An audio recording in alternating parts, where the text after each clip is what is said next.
পরাজয় দিয়ে টি10 league mission শুরু করেছে বাংলার টাইগার্সরা। নিজেদের প্রথম ম্যাচে শাম্প আর্মির কাছে 6 উইকেটের ব্যবধানে হেরেছে সাকিব আল হাসানের দল।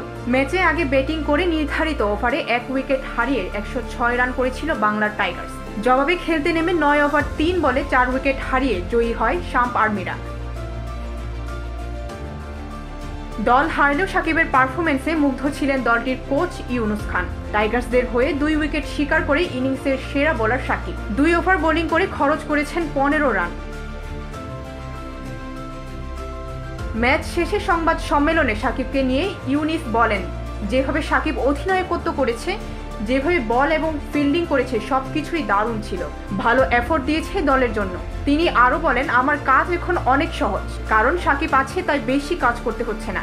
দলটির কোচ বলেন, ম্যাচ হারলেও বিচলিত নন তিনি, কারণ ম্যাচটা ভালো ছিল, খারাপ ম্যাচ ছিল না, তবে ফলাফলটা আমাদের পক্ষে আসেনি। আমরা আরও কম্বিনেশনের চেষ্টা করব। প্রথম ম্যাচ ছিল আজকে, তাই নার্ভাসনেস কাজ করেছে, কেবল প্লেয়ারদের নয় আমাদেরও। ইনশাআল্লাহ সামনে আরও ভালো কম্বিনেশন তৈরি করতে পারবো আমরা। ডেস্ক রিপোর্ট, ভোরের পাতা।